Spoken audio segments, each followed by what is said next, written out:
Selamat pagi anak-anak, bertemu kembali dengan Budiana dalam pelajaran buku fiksi dan non-fiksi. Semoga kalian sehat dan tetap semangat dalam pelajaran sekarang.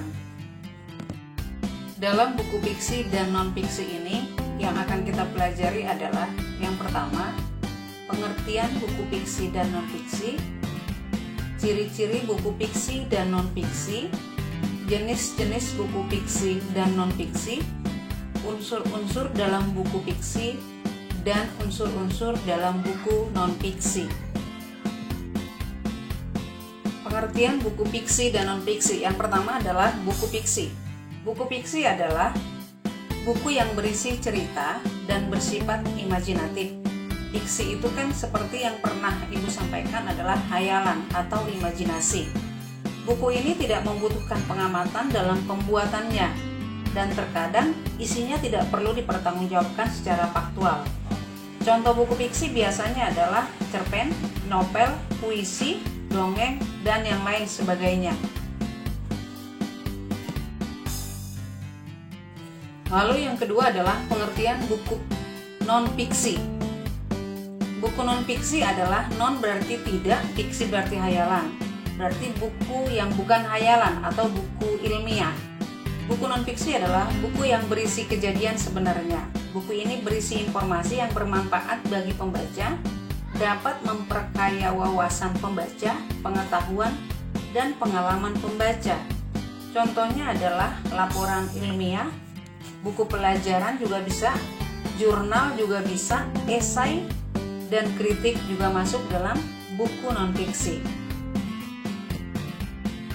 Ciri-ciri buku fiksi dan non-fiksi. Buku fiksi, tadi buku fiksi sudah dijelaskan adalah berupa hayalan atau imajinasi. Ciri-cirinya yang pertama adalah menggunakan gaya bahasa. Gaya bahasa itu sangat banyak, ada gaya bahasa personifikasi, ada gaya bahasa hiperbola, sindiran, dan yang lain sebagainya. Yang kedua adalah menggunakan kata-kata bersifat konotatif atau kiasan. Yang ketiga, berdasarkan imajinasi atau hayalan. Kemudian buku non-fiksi atau buku ilmiah, dia menggunakan gaya bahasa formal. Biasanya kalau kita buka kamus, maka yang di dalam kamus itu adalah merupakan tata bahasa baku atau tata bahasa resmi atau formal. Yang kedua, menggunakan kata-kata bersifat denotatif atau makna yang sebenarnya seperti yang tertera di dalam kamus. Yang ketiga, berdasarkan fakta atau sesuai dengan kenyataan yang ada. Yang keempat adalah berbentuk tulisan ilmiah populer. Kemudian kita akan belajar jenis-jenis buku fiksi dan non-fiksi. Yang pertama adalah buku fiksi. Apa saja yang termasuk dalam buku fiksi atau buku hayalan tadi? Ada novel bisa, roman, kumpulan cerpen, kumpulan puisi, drama, dan yang lain yang bersifat imajinatif atau full hayalan. Yang kedua adalah buku non-fiksi atau buku karya ilmiah.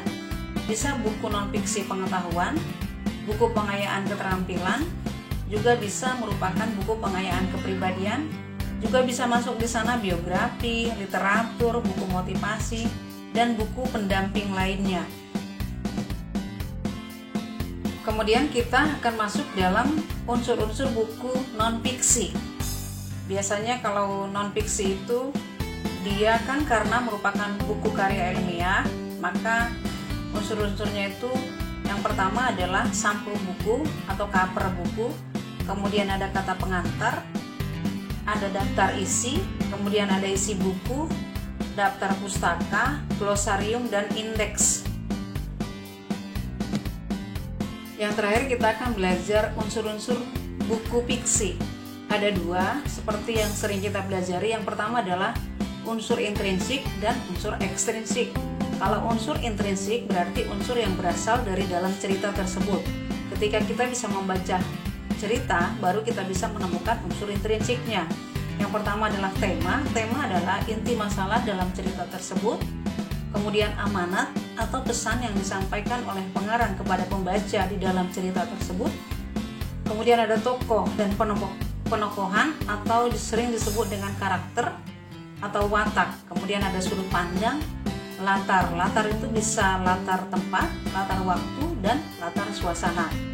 Lalu unsur ekstrinsik itu adalah bahasa, latar belakang pengarang, dan nilai-nilai dalam karya sastra. Itu sangat banyak, ada nilai sosial, nilai budaya, nilai estetika, nilai pendidikan, dan yang lain sebagainya. Pembelajaran kita sampai di situ saja untuk pertemuan ini. Semoga kalian selalu sehat dan selalu mengikuti protokol kesehatan. Terima kasih.